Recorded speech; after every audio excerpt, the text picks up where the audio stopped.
그러니까 그런 경건이 뭐냐 네. 하는 이제 그 본문을 볼 때 앞뒤 문맥을 다 보셔야 돼요. 예.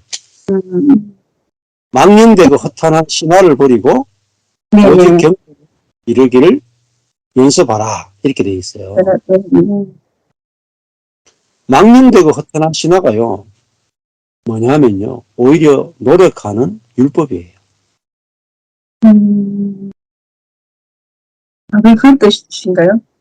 예, 망령되고 신성하지 않고 허탄한 신화하는 것은 신화라 하는 게 뭐예요?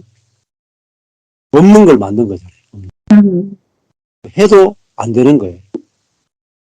그래서 그 바울이 말하는 경건이 뭐냐? 예, 경건이라 하는 것은 결국은 경건 자체가 예수 그리스도예요. 그러니까 그 예수 그리스도로 사는 것을 여기는 연습하라. 연습하라. 연단 연습이라는 뜻인가요? 예, 연습하라가 힘나죠. 훈련하라, 연습하라 이런 뜻이에요. 훈련, 그러니까 예수로 사는 삶, 예수가 사라지는 삶을 연습하는 거예요. 말해요. 이게 진짜 경건이에요. 예, 그래서 그 다음 절이 4장 8절이에요. 뭐라고 말하냐면 육의 연습은 약간의 유익이 있으나 육의 연습이 뭐겠어요? 제자 훈련이에요. 훈련이에요. 이게 육의 연습이에요. 그러나 경건이 뭐냐면은 결국은 이게 하나님을 두려워하는 거예요. 두려워하는 거. 하나님을 의존하는 게 이게 경건이에요. 내가 막 연습하는 게 이런 게 포초점이 아니고 하나님의 은혜를 절대적으로 의존하는 걸 경건이라 그래요. 구약에도 마찬가지예요. 구약에서 말하는 구약에는 경외라고 부르고요. 신약에는 경건이라고 불러요. 근데 둘 다 특징이 뭐냐면 하나님을 절대 의존하는 것을 경건이라 그래요. 절대 의존. 그거를 연습하라는 절대 의존. 하나님의 은혜를 절대 의존. 그것이 잘못한 거예요. 그거는 그 경건의 방법이거든요. 경건의 방법이지 경건은 아니에요.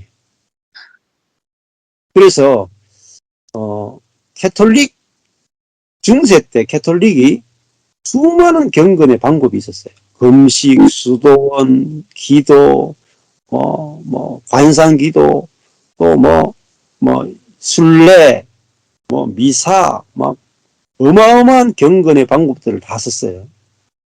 그때 말틴 루터가 등장해서 의인은 오직 믿음으로 말미암아 살리라. 그래서 경건의 모든 방법을 불태워버려요. 루터가. 그래서 경건의 방법을 불태우고 뭐라고 말하냐면요. 은혜의 방편이라는 단어를 써요. 그러니까 그 말은 뭐냐면은 은혜가 우리에게 흘러 들어오는 통로란 뜻이에요. 네. 그게 뭐냐? 성찬식에 그 떡을 떼고 나누는 거. 근데 그거를 이야기했는데 사실은 그거는 별 의미가 없어요. 중요한 것은 두 가지밖에 이야기했는데 성찬하고 그다음에 또 한 가지가 뭐냐면은 말씀이에요. 말씀. 근데 그 말씀은 어떤 말씀이냐면은 하나님의 은혜만 오롯이 하나님이 일하신다. 하나님이 전부 다 하신다라는 그 복음만 오롯이 전달되어져 오는 은혜의 말씀만이 하나님의 은혜가 우리에게 흘러 들어오는 유일한 길이다. 그게 은혜의 길이라는 뜻입니다. 그래서 실제로 종교개혁자들은 말씀을 많이 읽고 기도를 많이 하고 예배를 열심히 드리고 이거 중요하게 생각하지 않았어요. 사실. 그게 아니고 그건 내 쪽의 노력이잖아요. 내가 노력하는 거잖아요. 내가 노력하는 모든 것들은 율법이에요. 하나님 중심이 아니고 인간 중심. 복음은 하나님 쪽에서 우리를 위해서 행하셨고 행하시는 것은 복음이라 그래요. 그럼 우리 쪽에서는 뭐예요? 받기만 하면 돼요. 받기만. 그래서 은혜의 방편이란 말은 하나님 쪽에서 말씀을 통해서 우리에게 어떤 은혜의 하나님인가를 알려줄 때 우리 쪽에서는 은혜의 방편인 은혜의 복음이 우리에게 전달될 때 우리는 그 은혜를 받기만 하면 돼요. 아멘. 감사합니다. 이것이 정상적인 그리스도 생활이에요. 근데 종교개혁 이후에 다시 교회가 율법화된 거예요. 그래서 그 21세기에 그 개혁주의 신학자, 대표적인 개혁주의 신학가 마이클 호튼이 그리스도 없는 기독교라는 책을 썼고요. 우리나라에 그분의 책이 한 거의 7, 8권 나와 있는데 그 책을 번역한 동네가 어느 동네냐면 부흥과 개혁사예요. 부흥과 개혁사는 개혁주의 신앙의 정통을 추구하는 출판사예요. 장로교, 정통 장로교 그 출판사예요. 근데 거기서 마이클 호튼의 책을 대부분 다 출판하는데 그 마이클 호튼의 그리스도 없는 기독교를 읽으면요.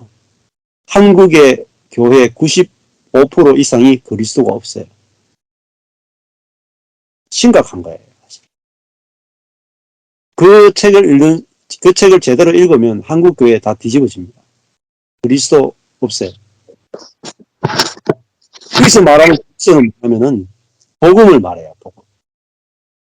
복음은 하나님 쪽에서 행하시는 걸 말하고 율법은 인간이 해야 되는 걸 말해요.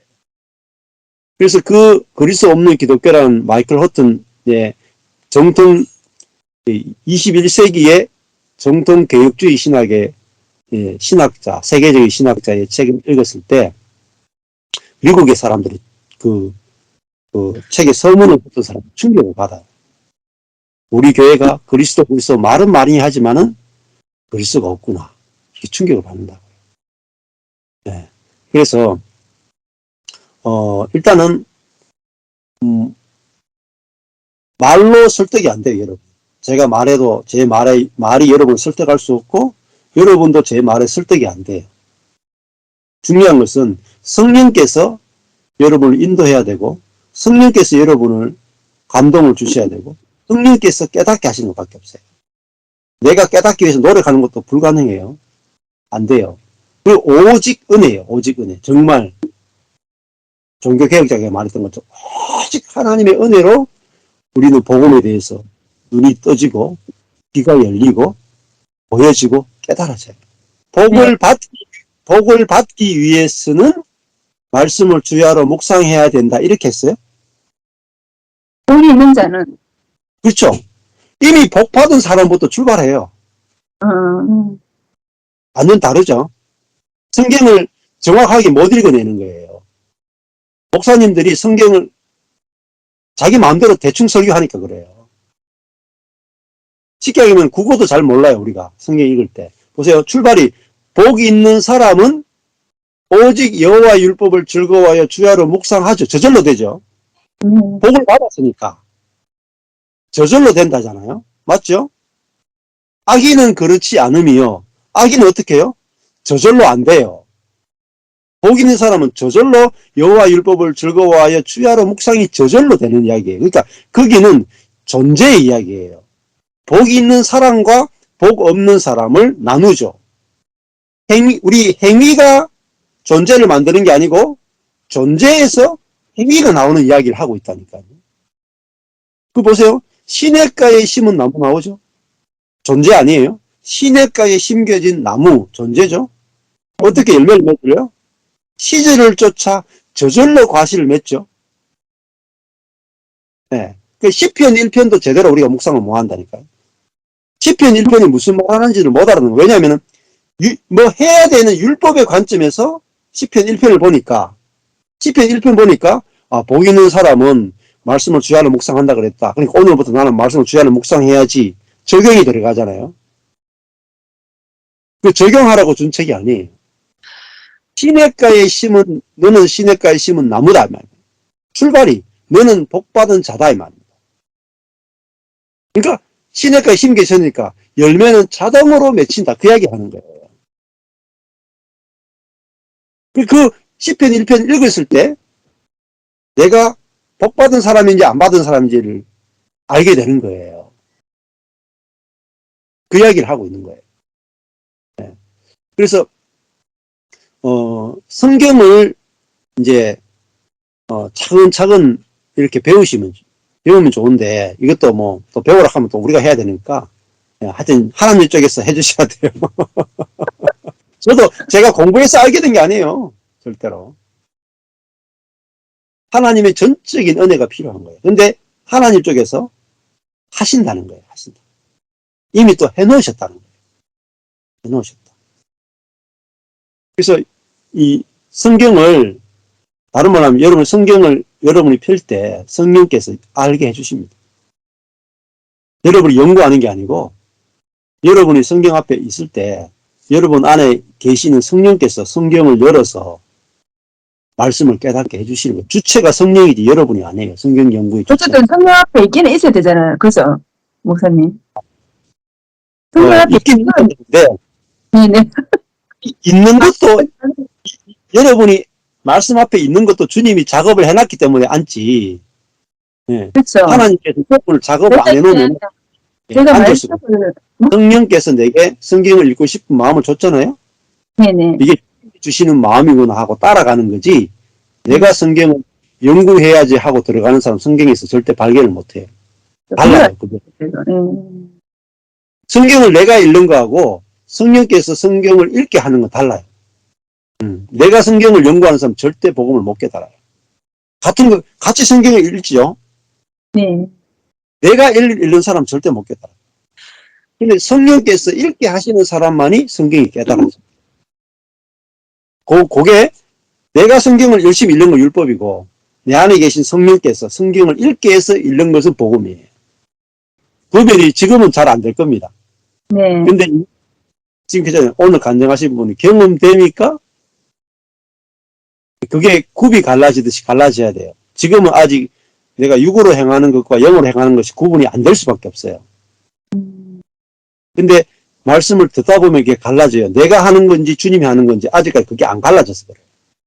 시간 되면 갈라집니다. 내가 하는 것이 무엇이고 내 안에 주님이 하는 것이 무엇인지 갈라져요. 근데 처음에는 혼란이 올 수밖에 없어요. 이렇게 말씀을 전하는 사람이 거의 없기 때문에 안 갈라져요. 처음에는. 무슨 말인지도 몰라요. 이게 안 돼야 돼요. 우리 자아가 적응하려고 그러잖아요. 그죠. 자아가 적응해가지고 될 세계가 아니에요. 자아는 죽고 주님이 나를 통해 사는 세계니까 내가 여기에 적응하고 말고 내가 이해하고 내가 공부하고 이거 절대 안 돼요. 불가능해요. 오직 하나님의 은혜로 우리에게 오는 그게 은혜의 방편이잖아요. 은혜가 오는데 내 쪽에서 할 수 있는 게 없다니까요. 그쪽에서. 그래서 우리는 뭐죠? 경외하는 거예요. 경외. 경외는 뭐냐? 내 쪽에서는 절망이에요. 하나님만 의존하는 거. 이게 경외라니까요. 그게 경건이라니까요. 그리고 예를 들면 이렇게 다리가 있잖아요. 이렇게. 이쪽에 언덕이 있고, 이게 여러분 전도지 봤죠? 이쪽에 두 개의 언덕이 있는데 이 사이에 그 깊은 또랑이 있어요. 근데 다리가 이렇게 놓여 있는데, 불태워버렸어, 누가. 그럼 내가 이쪽으로 못 건너가죠. 그럼 이쪽에 계신 하나님이 내 쪽으로 건너오는 수밖에 없어요. 이게 신앙생활이에요. 내가 하나님 쪽에 건너갈 다리가 없어요. 근데 하나님 쪽에서 나를 사랑하니까, 나의 아버지니까, 하나님 쪽에서 내게 다리 놓아서 찾아온단 말이에요. 그게 예수 그리스도예요. 우리 쪽에서는 하나님의 그 놀라운 은혜를 받는 입장이라니까요. 이게 말씀 연구예요. 받는다. 하나님의 은혜를 받는 거구나. 그러니까 말씀이 뭘 말하는지를 이제 알게 되는 거죠. 당연합니다. 처음에는 혼란이 없고 지금 미국의 목회자분들이 지금 자매님이 질문하신 거 3년 이상 질문했어요. 3년 동안. 3년 동안 질문해가지고 3년 동안 제가 다 설명해 놓은 게 마태복음 보세요. 마태복음 한 5장부터 보시면은 미국에 있는 목사님이 자매님이 질문한 거 있잖아요. 3년 동안 버글버글하게 질문했어요. 버글버글. 다 나올 거예요. 그러면 이해가 다 될 거예요. 그게, 이 은혜의 세계 아는데요. 내가 율법적이니까 은혜의 세계가 안 보여요. 근데 질문 하나 여러 가지 들어보시면 다 이해되실 거예요. 네. 조금만 들어보시면 됩니다.